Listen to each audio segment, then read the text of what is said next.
Salam sejahtera Malaysia. Denyut nadi suara rakyat bergema di channel ini.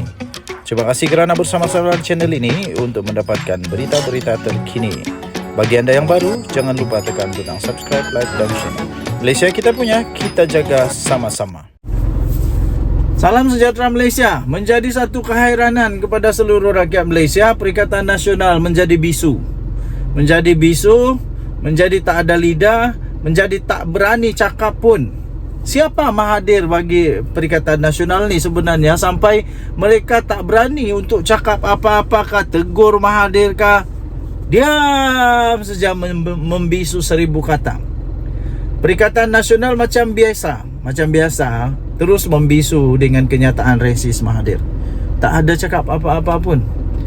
Kenapa? Selama ini kalau resis saja bukan main lagi, tapi kalau Mahathir tak pun. Pemuda Amanah Nasional kesal dengan Perikatan Nasional yang terus membisu selepas Tun Dr. Mahathir Mohamad mengeluarkan kenyataan resis terhadap rakyat Malaysia yang berbangsa India. Naib ketuanya sendiri iaitu Amar Atan berkata, melihat Mahathir yang bertindak sebagai penasihat tidak rasmi kepada 4 kerajaan negeri yang ditabir oleh PAS atau State Government 4 SG4, pandangan resisnya sama sekali tidak boleh dianggap isu remeh. Pengerusi PN sendiri, Tan Sri Mahyadin Mat Yassin, yang menantunya lari ke luar negara juga langsung tidak berkata apa-apa mengenai hal tersebut. Kenapa apa dengan Mahathir? Kenapa tak berani nak sound sikit Mahathir ni?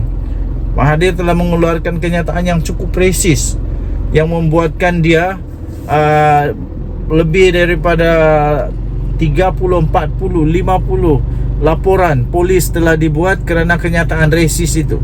Dan hari ini Mahathir akan diambil keterangan kerana itu. Jadi ini terbukti ada kenyataan resis di sana.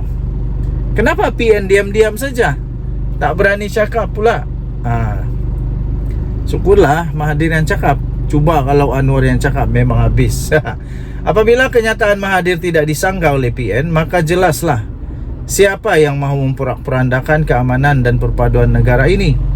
Ingin saya ingatkan PN bahawa menyerang rakyat sendiri sungguh pun berbeza kaum dan agama tidak menjadikan kita lebih Melayu atau Islam, katanya dalam kenyataan tersebut.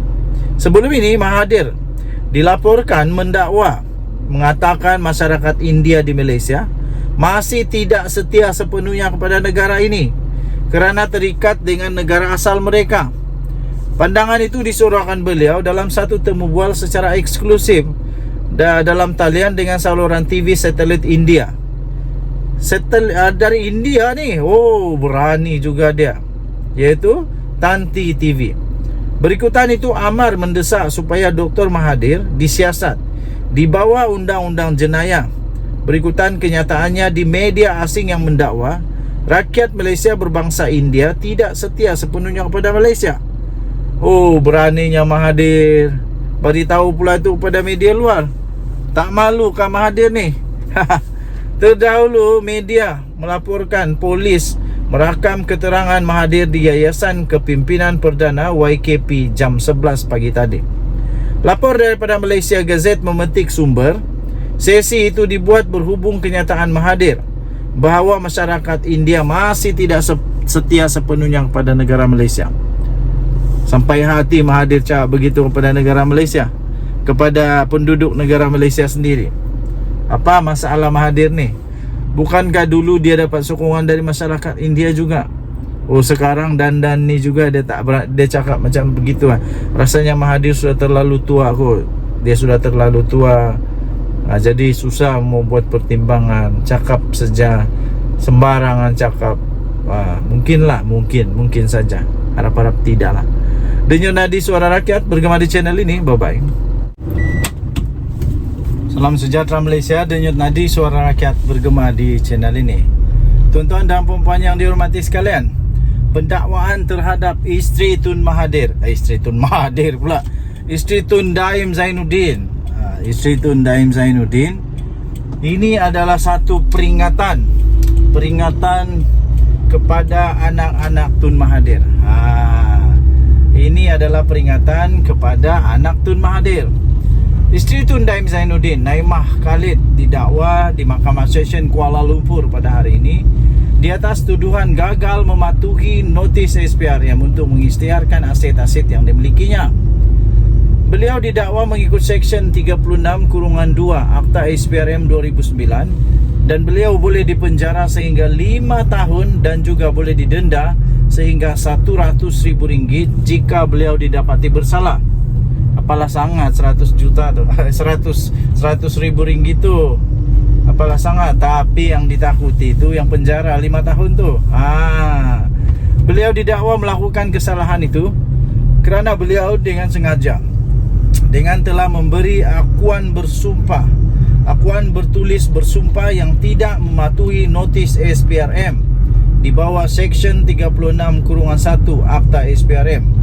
Mengikut pertuduhan itu, isteri bekas Menteri Kewangan itu didakwa dengan sengaja enggan, dengan bertulis, dengan sengaja memberikan satu pernyataan bertulis dengan bersumpah yang tidak mematuhi terma notis bertarikh 8 November 2023 yang dihantar kepada beliau oleh pegawai SPRM berpangkat Pesuruhjaya pada 14 November 2023, iaitu dengan tidak mengisytiharkan harta tertentu yang dimilikinya.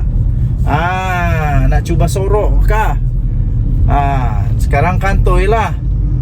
Kantoilah, SPRM bukan tak tahu harta. Jadi kenapa tidak diisytiharkan? Harta-harta tersebut ialah pertama Menara Ilham, kedua dua lagi syarikat iaitu Ilham Tower Sendirian Berhad, kemudian Ilham Baru Sendirian Berhad, 2 kenderaan mewah jenis Mercedes-Benz, sebuah rumah di persiaran Bukit Tungku, kemudian 4 lot tanah di Bukit Tungku, dan 1 lagi lot tanah masing-masing di Pulau Pinang dan juga di Taman Tun Dr. Ismail di Kuala Lumpur. Pada 10 Januari lalu, Naimah turut dipanggil ke ibu pejabat SPRM untuk diambil keterangan bersama 2 anak lelakinya, dan beliau menghabiskan masa lebih kurang selama 9 jam bagi proses tersebut. Beliau bagaimanapun mengaku tidak bersalah sejurus sahaja tuduhan itu dikemukakan terhadapnya di hadapan Hakim Azura Alwi. Azura kemudiannya membenarkan Naimah diikat jamin dengan RM250,000 dengan seorang penjamin. Mudah saja bagi mereka ni, duit bilion-bilion, setakat RM250,000 tu tenang ke? Dengan seorang penjamin serta tambahan, yang ini yang tak syok bagi mereka ni, iaitu pasport mereka diserahkan kepada mahkamah sehingga kes selesai, selain menetapkan 22 Mac untuk sebutan semula kes. Jadi tak boleh melancong lah. Tak boleh lah melancong selepas ini. Sebelum ini, anak lelaki Tun Mahathir, iaitu Mirzan Mahathir, turut juga dipanggil ke SPRM untuk disiasat berkaitan pendedahan kertas Panama dan kemudian diarahkan untuk mengisytiharkan kekayaan yang dimilikinya dalam tempoh 30 hari, iaitu mengikut Seksyen 36(1)B Akta SPRM 2009. Notis itu menghendaki Mirzan mengisytiharkan segala aset alih dan tidak alihnya yang berada dalam pegangannya, sama ada di dalam atau di luar negara. Berikutan siasatan terhadap Mirzan itu, Tun Mahathir dalam kenyataannya selepas itu mendedahkan anaknya juga telah diugut untuk dipenjara selama 5 tahun. Ugut kata ugut ni, aduh, takkanlah pegawai SPRM nak ugut pula. Tidak disebut anak saya dihadapkan ke mahkamah dakwa bekas Perdana Menteri sebanyak 2 kali itu. Melihat pertuduhan yang telah dikenakan terhadap Naimah, adalah jelas tuduhan yang sama juga bakal menanti Mirzan jika beliau didapati gagal mengisytiharkan kekayaannya sebagaimana notis yang telah diberikan oleh SPRM kepadanya. Memang Pertuduhan mengikut Seksyen 36 kurungan 2 Akta SPRM 2009 itu boleh membawa hukuman penjara sehingga 5 tahun dan didenda sehingga RM100.000 jika didapati bersalah. Tapi ia mestilah melalui proses perbicaraan di mahkamah terlebih dahulu. Ia mestilah melalui proses mahkamah terlebih dahulu. Tiada siapa pun boleh memasukkan orang lain ke dalam penjara begitu saja tanpa apa-apa perbicaraan. Mana boleh begitu? Tiada siapa pun yang boleh memasukkan orang lain ke dalam penjara begitu saja tanpa apa-apa perbicaraan. Dalam hal ini tuduhan Tun Mahathir barangkali tidak berapa tepat. Yang penting pendakwaan terhadap Naimah, isteri Tun Daim hari ini adalah satu peringatan atau warning kepada Mirzan, anak lelaki sulung Tun Mahathir, agar beliau tidak memandang mudah arahan untuk mengisytiharkan semua harta alih dan tidak alih di negara ini ataupun di luar negara ini yang dimilikinya sebagaimana yang dikehendaki oleh SPRM. Kerana itu, Mirzan, anak Mahathir, jangan tertinggal daripada mengisytiharkan. Walau sekecil apa sekalipun aset yang dimiliki, jangan kasih tinggal. Nanti kena dakwah susah. Jadi lebih baik jujur. Lebih susah kalau tak jujur. Kalau jujur tak kena dakwah. Tapi kalau tak jujur, ingat SPRM apa? Cikai-cikai kah? Cap ayam mana ada. SPRM ada maklumat cukup. Lagipun masa yang diberi oleh SPRM adalah 30 hari. Takkanlah tak cukup kot. Satu hari mungkin 3, 6, 4, 5, 6 aset. Takkanlah tak cukup. Mesti cukup punyalah. 30 hari dan temponya masih panjang lagi. Jadi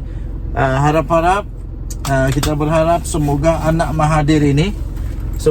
Mahathir yaitu si Mirzan ini dapatlah mengisytiharkan hartanya dengan jujur. Kalau ada, tulislah ada. Jangan pula ada, tak tulis. Nanti siapa yang susah sendiri juga. Denyut nadi suara rakyat bergema di channel ini. Jangan lupa tekan butang subscribe, like dan share. Malaysia kita punya. Cintai Malaysiaku, kita jaga kita. Bye-bye.